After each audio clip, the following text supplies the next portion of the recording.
Hey y'all, it's your girl Diamond. I'm back with an honor review of Love and Marriage Huntsville. Let's get into it. So, we start off where, no, not start off where we left off. We're starting off with Maurice and Marceau. So, they're at Black. He wants to have a conversation with Marceau because of what happened at his brother's house, at the dinner. That Marceau was put on blast for the post that he did that caused a lot of trouble, a lot of strife in both his marriage and his brother's marriage. Now, he feels like he's owed an apology. While I get you an apology, Maurice, but at the end of the day, you shouldn't have lied about being there. And Marceau feels like he was being ambushed because he was being ambushed by his brothers. You weren't ambushed. You were called out for some messy shit that you did. And you need to take ownership. Be accountable, right? Basically saying, you know what, at the end of the day, my wife wasn't fine when you did that. Do you think that Tisha's fine? Do you think that this doesn't affect her? He said, Tisha's always fine. Maurice was like, nigga, you know she's not fine. She'll say she's fine, but she's not fine. We know Tisha is not okay with any of the things that he does. And that's what Marceau does not want to admit. Marceau does not want to admit that the decision that he makes falls back on her, but she is never in a comfortable space to tell him how it makes her feel because she's afraid of how he'll make her feel. How can I express to my husband how I'm feeling about this when he has the ability to make me second guess and question how I should feel? That's crazy. So the picture brought a lot of credibility to a lot of what you said, and Marceau was like, listen, have you not lied and said you were there, then it wouldn't have led to this. But I did say I was there. You didn't, Maurice. The question was, have you had any interactions between Martell and Ariane? Were you present when they were around? You said no. So you didn't say you were there. That's why they were like, we know we were there. We know he was there. It was only one guy's trip for Atlanta. He had to have been there. The picture proved it, right? So he just felt like he's owed an apology. He said, Maurice, stop it. I'm not going to do that. He'll give Kim an apology, but not him, because why would you lie about being there? That's his main point. Why would you lie about being there? He said, I was there. But you can't, oh yeah, so Marceau is not going to be putting the blame for putting him out there that he lied when he shouldn't have lied. So, like I said, accountability needs to be on both ends. Marceau, you were petty for putting your brother out there, and Maurice, admit that you were there. That's it. But maybe you guys did that because you guys both have secrets that connect you with more than what happened at the guys' trip. So Maurice feels like, you know, it's pride. Marceau is not taking accountability. He does not want to admit that he threw his older brother under the bus, and he doesn't want to apologize to his older brother. And he tells her, what affects my household affects me. And it affected Kimmy, so it affected me. I don't know what you do in your household or how you don't care about your wife's feelings, but you need to fix that. So Martell comes in, says hi, and he has a book event coming up for the book that he wrote for his kids. He invites them, but they can't make it. Maurice be going on his honeymoon, and Marceau spending time with his kids. So then Maurice wanted to know how did Martell feel about the post. He found it funny, and he also commented on it. He did his little laughing emoji. He tagged Ariane's name in it. She tagged back. And it's like, oh, wow, man. I thought it was funny, but I realized it was a little bit more than that, and my bad for that. And Marceau was like, listen, why aren't you on him? Why are you only on me? You're his brother. You threw him on the bus, and you posted that picture. Now, Martell apologized for playing along with it, which was so simple for him to do, but he didn't want to do that. He still wanted to see, like I said, Marceau does not do things that doesn't make sense for him. If he feels like he was right into throwing his brother out there for lying, he's going to go to his grave and thinking that he do nothing wrong. He said because he played along with it, but you the one that posted it. But Martell apologized just like that. So then we get into the whole situation with the bro code that was admitted in this episode, because while it was obvious that they both cover each other's shit, Martell said, hey, listen, at the end of the day, if he said he wasn't there, we should have went along with it. And he's like, for what? Why would he lie? He was there. But why are you trying to place blame so much for Maurice lying? What is that? What did that make you more so? Why are you so hell-bent on making sure he was caught lying? But what was your reason for posting that picture? Was it to deflect the fact that you've been called out for allegations of cheating? So you wanted to make sure all of the heat went on him? But you posted it, which led to the things that you've been hiding as well. So bro code was admitted. You guys both hide each other's shit. You guys both defend each other. You guys both cover each other's tracks. That's what y'all do. So he's feeling bro code, and he's like, I'm not going to admit for taking the blame for somebody that didn't want to be honest. You lied. You should have answered the question where it was answered. Why would you lie? But fine, we're going to move on from there. So then, while Marceau said he doesn't want to be a punching bag for somebody, Martell brings up Lewis because he felt like Lewis and Tiffany got bullied on at the reunion by Tisha and Marceau. He said, why would you mean? I mean, you came at them a lot. The reason was, he said, I'm not going to take advice from a couple that have been married for a year to talk about my marriage. But I feel like we've all done it, Marceau. Everybody who watches the show, blogs the show, have all talked about your marriage. And if you did not want nobody else to comment on your marriage, don't do a reality show. That's the thing for me. But I felt like the reason why he has so much energy towards Lewis and Tiffany was because they read through his bullshit. They read through it all. Because now I know how they came off, which made it seem as if, how dare you, you don't know us. But at the same point in time, it didn't take a genius for them to figure out the flaws in y'all marriage, as if they don't have any themselves. Because from what Lewis was saying, we've all got flaws. And what I've learned in my past marriage, I've learned to not apply that to this. So I've learned not to fuck up on things. And you can take it however you want, but don't act like it's wrong for me to give my opinion. And just the whole back and forth, I'm not listening to nobody who has been married for a year and all this and that. I said last season, Marceau, there is no wrong way. There is no level of how long you have to be married to give advice. There is no such thing.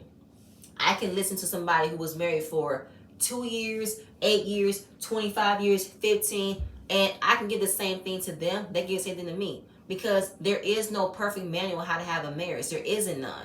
But you act like you can't take advice from somebody who've done the work of not trying to fuck up, because you look at marriage as a business. Because if you fell out of marriage, you fell what else in life? But look at your brother.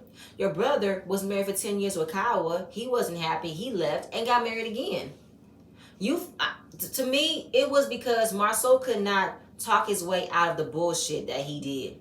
When Lewis checked him on not being communicated with his wife last season at the Vegas renewal, he wasn't wrong. Why are you trying to check me on pillow talk? It should not be any situation where I can have a conversation with my wife and I tell her what we talk about, and if it's being brought up, you should have your wife prepared on what's going to be talked about. Sorry. At the end of the day, yeah, pillow talk can be ceased, but don't negate the fact you do not communicate with your wife. Don't put that on me, because you did not do what you're supposed to do as a husband, which was communicate with your wife. So then, Martell wasn't having a conversation, because what if a boundary was being crossed and you didn't tell them how a boundary was crossed? You didn't know. But we know that they knew. But I enjoy Lewis and Tiffany's honesty about how much of a relationship or much of a marriage that they see throughout the season that was not that was not perfect, because they called out the bullshit and I was here for it. And he said, listen, I can talk shit. I would never talk shit about somebody else's marriage, but what I will do is hold you accountable. Now, see, Marceau, you be so busy to hold people accountable, but you can't be held accountable. You avoid being held accountable for anything that you do. You always call other people out first. And he said, if you light a match in my house, I'm burning yours down. And Martell feels like he owes everybody an apology, but Marceau don't have a problem with apologizing. It has to make sense. And things that don't make sense to Marceau, he's not going to do it. So they have a back and forth to get an understanding, but it ended with Marceau having a conversation with Lewis, just making sure that he comes correct and I come correct. So Tiffany, we see Tiffany and Lewis at home having a conversation. What? It's done. Okay, then go get the phone. Okay. Wait, what was that? Don't go. I might have to cut that out. But anyway, like I said, so we get Tiffany and Lewis. They're having a conversation at home. She talks about the slumber party and how she had a conversation with Kimmy. It went fine. And they just, working through the understanding of transparency and the whole Chamber of Commerce. Now, they ended on a good note. Stormy came in, being a storm, making shit worse, because she came in, what y'all talking about? Everything got rehashed out. Everything got reopened. She had her comments on it, made it worse, because we just ended on a good note, and you trying to bring more mess. And she was like, first of all, why are you coming to something that has nothing to do with you? And I really do feel like she was making it worse. She was really coming at me and attacking me. and it didn't sit well with me. Now I know people in the comments when I watched that scene, they felt like Tiffany's getting her just desserts, she's getting her comeback, but her get back. But I just feel like that wasn't Stormy's own thoughts. That was Stormy's thoughts being persuaded by how Kimmy felt, how Tisha felt, how the viewers felt about Tiffany. So it wasn't her own mind. That wasn't what it was. So that annoyed me about Stormy. Now I liked her. I like her, but in that moment she did too much to come off as a viewer and a fan to speak on somebody else's behalf and not of hers. Now, we know that Stormy was a part of the recording process last season, but only with Mel. Now she has a full confessional. Now she has an actual storyline that we're going to get into. But for that, didn't like it. So, we're talking about the reunion, and Marceau talked about how he felt bad for them and listening to what Marceau said. So, they're going to have a conversation. So she appreciates them having a conversation because in this group they enjoy one-on-one sidebar conversations. So we're gonna, give them the respect of actually doing what they ask of us, right? And of course, she feels like, I knew Marceau a long time. I knew when he was at Monaco. Now that hyped up Lewis, but I think I heard Monaco was a movie theater that Marceau was managing before he had the construction company. Now I don't know if he was still married to Tisha or something of that nature, because they only know they talking about only knowing Marceau. They don't know Tisha, so we want to know where did that come from, right? And he gets hyped, he gets upset. He said, "This is the fuck I'm talking about." Like, that's my thing right there. How you act like you don't know me when you know me? I'm not a stranger to you. Like, I don't know what the problem is. And the way that Marceau acted towards them at the reunion was overbearing. And he knows that people can feel away, but we all can be mindful of our words, our temperament. He said, well, maybe he has a personality, because Tiffany said he has a big personality, right? He said, I know plenty of people who got big personalities, but yet they're still cool as hell. So what's your problem? If you cool with me, you cool with me. Now, Tiffany is making sure that you're not throwing that energy on her, because she said, okay, I'm here. Come back. It's me. Don't throw your ring around on me. He said, I'm sorry. I'm just passionate because that's really pissing me off. You know what I'm saying? But it's so funny how you act like you don't know me when you know me. And I know Marceau could be a lot, but I'm not finna be. I got a lot of people who have personalities. They cool as hell. What the fuck is your problem? So he said, if you want to be friends, be friends. I have no problem becoming friends with you. But don't act like I'm beneath you. Don't act like I work for you. Don't act like I need a ticket. Don't act like that. There is a mutual understanding where it can level up to me being my friend and being my boy. And if you want to say we're associates that can have conversations, that can talk it out, that can hug it out, that can move forward into building something, then that's cool. I ain't got no problem. You want to talk to me for real? Talk to me for real. That's all I want to know, because we grown ass men. If you got a problem with me, state your issue. State your issue and we can rectify it and then move on to building something. And again, his tone towards him and his wife was not needed, was unnecessary. And the conversation don't need to be a lot. I know things were rocky, but it don't need to be a mountain. And I was with him on that. So he don't have a problem having a conversation. We can move forward. If he wants to get to know us, cool. If he don't, he don't. And I'm not worried about it. And Tiffany was like, do you think you worried about getting physical with him? Hell no. I'm just saying, because we too old for that. He said, oh, where? On my ass. I might be getting old in age, but I still rock a motherfucker. I was down for Lewis. So down for him, because I just feel like, at the end of the day, you got so much angst towards me because I called you on your bullshit and you can't take it. Now, I know they came in new, inviting themselves like people's business, but they wasn't wrong when they checked Marceau about how he did not communicate with his wife, that he don't communicate with his wife. He was not wrong in that moment. Not wrong at all. You trying to check him on spreading things that you said out in the open about your wife that you did not talk to your wife about? Not my problem. You felt as a husband when you did that. I did what I did. I don't keep secrets from my wife. I don't keep nothing from her. We talk about everything. Not my fault that's what you don't do. Moving on from there. So Mel is at home going over her audition tapes, her audition lines with her daughter. They both have had a loving for being an actress. Her daughter is also in her auditioning roles as well, and they would go to Atlanta a lot for their auditions, and then they would make sure she goes to school the next day. So it's a pretty nice time to watch. And Mel was going over lines that I remember seeing her on the actual set of. I can't wait for that to come out. And it was a happy time. So then she has a conversation with her about being independent and that you need to depend on a man to get you where you need to go to, because she wanted to understand, why does mommy work so hard? Say because you do a lot for us to have us have fun times, and you have us, you make sure we have food, and it's more than that. I want you to understand that you don't have to wait for somebody to make sure your dreams are coming true. You can make them come true on your own. You can be independent for that. Don't have to depend on a man to get them for you, because they watched their mom leave a situation that she wasn't happy in, and she was able to get back to being her, get back to finding her voice and doing what she wants to do, her dreams, her goals. And she wants to make sure her daughters have that same exact inspiration and strength.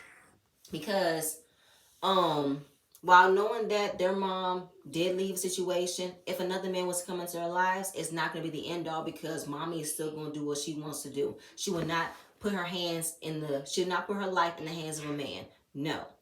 So you can excel without having a man in her life, and they have seen that as well, which I enjoy. So we find out that Mariah wants to be a great tennis player, better than Serena Williams. So she said, listen, mom is going to make that happen for you, because we went to a private tennis coach, and we're going to do what we got to do, okay? Because mommy got this for you. And it was a very nice moment. It reminded me of my sister, because my mom and my sister do a lot of traveling together when it comes to my sister going on her auditions and everything. And not only does my sister has a very accomplished actress, she's also an author. And this is her book, The Year of Me by Jay Lene. This is my sister. If you guys are interested in reading her book, go ahead and check her out. Gotta do that plug. But anyway, move on from there. Martell. Oh, my back came up. Oh, my back. So Martell goes over his mom's house to give over samples for his wine that he is developing. He's been developing this wine for almost a year, and it's almost done. The bottle is designed. It was interesting. The title is called Ernest, and it is named after his grandmother. Now, his mom is getting tipsy over this wine. Now, the wine was inspired by a certain red wine, a sweet red wine that him and Mel used to drink a lot, but it was on the shelves. It started to get sold out lately. So that's when he decided to make his own wine, which is cool for him to do. I'm not mad at him. Go ahead and do that. It's a long time coming, and also the book signing that's coming this weekend. It falls on the week that he does not have the kids, so he's hoping that Mel can maybe give cooperate. Maybe she'll cooperate into letting him have the kids for the book signing, right? So Tisha, she's having family time with Marceau, long time coming. And just talking about, family time, having s'mores.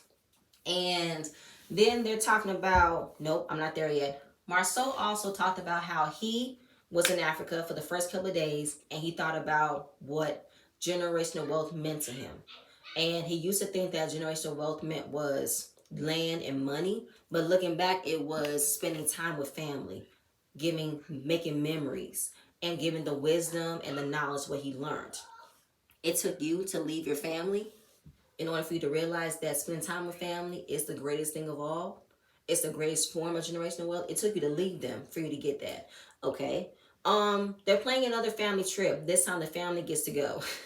The kids and the wife are invited. So they're going back to Africa, trying to figure out where. The son wanted to go to the desert of Africa. And then we're talking about how the part that Marceau went for his vacation was Tanzania. That's where he went. And just wondering how it was. He said it was very nice. It was very culturally beautiful. But I want to know, why didn't you have cell service? That's what I want to know. Basically, excited about it. And she's asking him, can he be her tour guide? Because he went there first. And he had to go there first to get the lay of the land, learn everything before they can be coming along. Okay, sure. You want to make sure you had your fun first before you want to come back and be a family man. Gotcha. And he knows a little bit of Swahili. Fine, Marceau. Good for you. That you had to, leave your family first in order for you to say, now you can come along. So then they have a conversation about what happened at Black. Again, Marceau feels like he was ambushed by Martell and Maurice, of calling him out for how he treated Louis and Tiffany. You weren't ambushed. You're being held accountable. And, of course, the whole thing about how he bullied them. He said, we didn't bully them. They talked about our marriage. Everybody talked about your marriage, Marceau. Everybody talks about it. Moving But then of course he feels like, I'll have a conversation with him, and then that's when Tisha decides to bring up the conversation that Miss Wanda had with Marceau about the secret apartment, right? Where'd that come from? He said it came from the same blogger who said he had a baby on the way. And if he did go to the secret apartment, he talks about his cars, how his cars has his name on the license plate. And it's a very distinctive truck. So even if my car was at a drive-through or a driveway of an apartment, of a secret apartment, then we'll have a conversation about it. And he doesn't want to talk to Martell about it. But that doesn't make any sense. Why are you placing that there was a time where your car was at a secret apartment that you say you don't have? Actually, you didn't even say you don't have. You didn't even answer the question. But why would you play on that you had a car at the driveway of an apartment, but you don't want to talk to Martell about it? Did he tell himself? Because he played on the fact that if his car was to so happen to be at an apartment, then we'll talk about it. See, Marceau, you're giving off innuendos or alluding that you have done something, and you're making Tisha look crazy. Now, Tisha, your confessional look and your insane look, gorgeous, gorgeous, gorgeous, gorgeous. Now, he doesn't want to have a conversation with Martell about it. Why? And he was stuttering when it came down to not admitting that he did have a secret apartment, and also why he don't want to talk to Martell about it. Because he said, here's the thing. When someone says, here's the thing, that means they're opening to lie. And he was stuttering about not wanting to talk to Martell. Why not? But it was admitted in this episode that you guys definitely do hold secrets for one another. You guys have the bro code. So then, after that, Martell called Marceau to tell him that he doesn't want their marriage to be ruined about what's going on in social media. I want you guys to work through it. I want you guys to be happy. Don't be in where I'm at, okay? I don't want that for y'all. I don't want that for Maurice and Kimmy. So just figure it out. While he appreciates that, but he just feels like, we good over here. He looked at Tisha. We good, right? Yeah, we good. Knowing damn well you're not good, Tisha, because it made you question things even more. It did not calm anything. It did not reassure you because you still got questions. But of course, he wants to make sure you okay. You ain't got nothing else come up, and he want no surprises. All right, Marceau, fine. So Kimmy, they are packing up to go to the honeymoon that took them forever to get, and she talks about the pajama party that Destiny and Tisha were not invited. I don't know why she's confused. If Mel don't want them there, don't want them there. Why are you confused? But the conversation about the post and the conversation about not the conversation about the conversation about the post that Marceau did, but also Kiki was invited, and Kiki shared some information that it was long before the show, long before the rumors, that Tisha was already questioning her marriage based on the rumors that she was hearing. And while that was a lot of the times that we saw, she felt like, damn it, Kiki, why didn't you not keep this to yourself? Why wouldn't you just tell Tisha about it? Why would you say it to this? And then the conversation that we had about Tiffany, how Tiffany and her ended on a good note about transparency, and we're gonna move on from there. But then Storm had a lot to say. She reopened everything, made it even worse, and was like, girl, we both tried to do this. So basically, back to the Tisha conversation, he just feels like, why would you do that? Why wouldn't you be here? If it was asked of you, you should just said, no, I don't know anything. But Kiki invited that information because she wanted to talk about Tisha.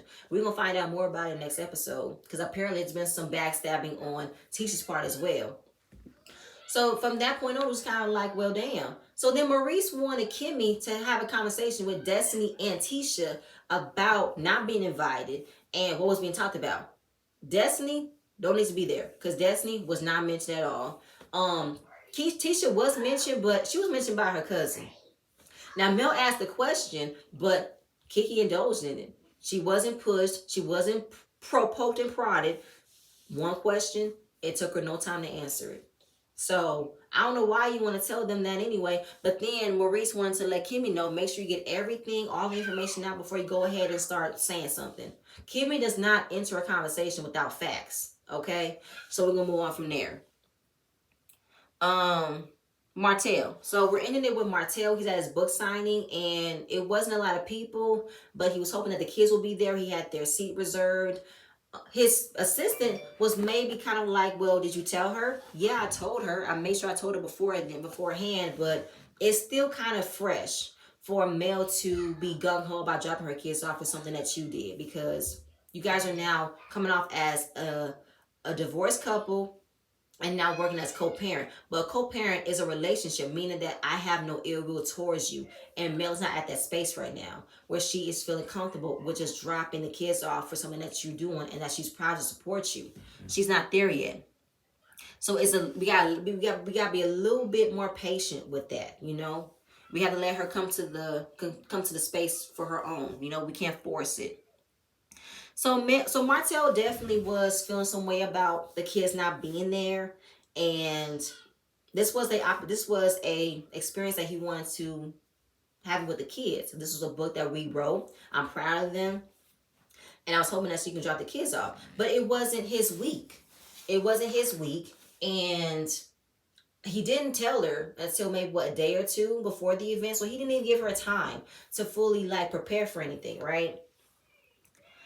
Um, so Mel, she's actually on in the next scene packing up to go back to her hometown because she's also dealing with the grievances of two family members, an uncle and a great uncle that died within a month apart.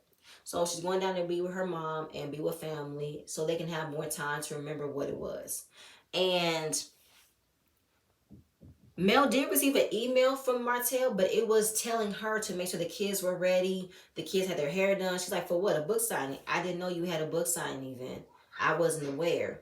And the fact that you did it so last minute and the way that you telling me, literally the way that you're telling me was I gotta drop everything that I'm doing to make sure the kids are good. That's not how this works. So her mom feels like you wouldn't do that to him. Maybe this is a way of controlling you.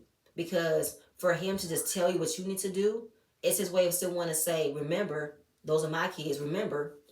No. If you want me to drop kids off, let me know ahead of time so I can plan out. Don't just have me, be in my own little space, and then when it's convenient for you, then you want to tell me something I wasn't aware of. Okay, fine. So basically Mel said I didn't receive an earlier heads up, and I have no problem doing it, but the way you're doing it, it's not making me comfortable. I'm not gonna bend over backwards for you. We see Tiffany and Louis show up to show their support, and of course, Martell wanted to make it negative by saying she's being petty about not having the kids here because it's not my week. But it's through legal court and it's through the documents that if there was a special day, that the kids have the ability to go to the other parent. But you did not give her a heads up. This was basically a last minute effort to tell her about it. You didn't tell her 2 weeks. You didn't tell her a month. You didn't say nothing. So the fact that you don't have the kids this week legally, you cannot force her to do anything. So he wished that the kids were here, and his manager comes up and says, we have some kids who want to read along with you. He didn't like it because maybe it'll rob the kids, his own kids, for reading, but at least the story will be put out there.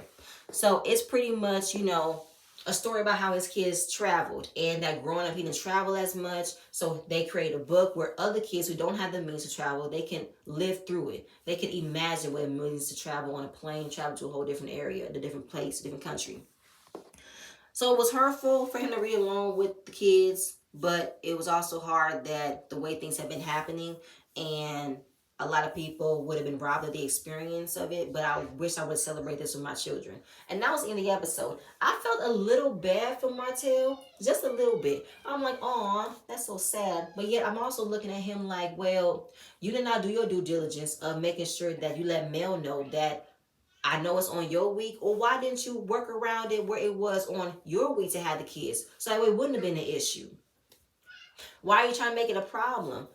To me, that was making it a problem on purpose because he didn't even know where his kids were. He said, I don't know if they're in town or not.